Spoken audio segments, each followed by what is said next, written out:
Afternoon, Zimbabwe. We are continuing with our subject, elections in Zimbabwe. In the morning, we discussed about voter turnout, and we noted that Zimbabweans, we must vote. Zimbabweans, we are shy to vote, and we are shy to register to vote. We must increase the numbers. Numbers talk. If we increase the numbers, we are very near to remove ZANU-PF. Today, I want to talk about rigging.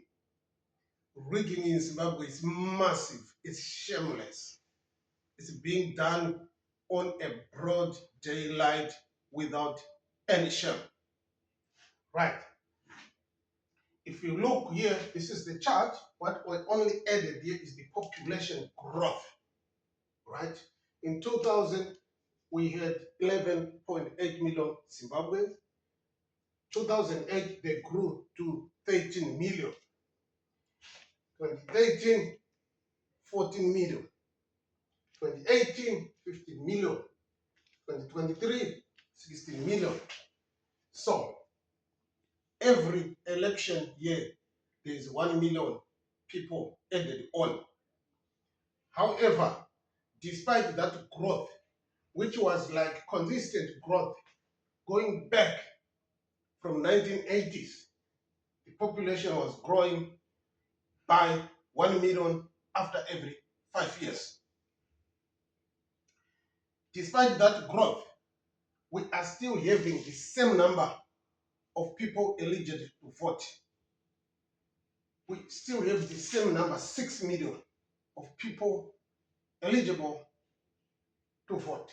Why this number is remaining the same despite the growth? This is a very huge number, the growth in the population. And we expect that by 2028, we will be around 18 million, thereabout. But Zeki will tell you they still have 6 million registered voters. That's where they think. So what it tells you, Zimbabwe, is they're just using one voter's roll at all the time.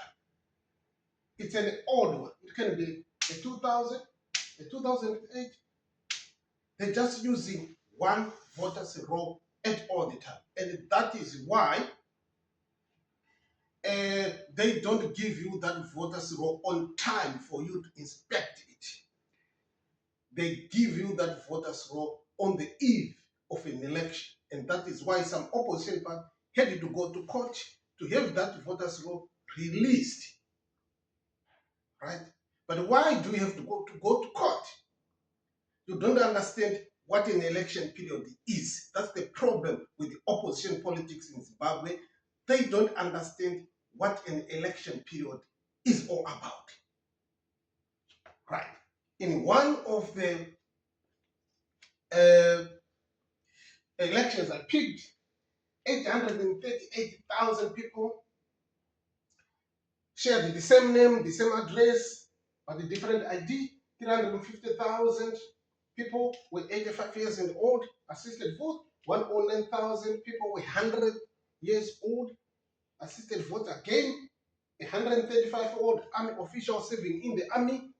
A lot of duplicates in names. How is activism going to approach? This is the question we are always, how are you going to approach? Zimbabwe, an election period, it's not an easy game. It's not an easy task.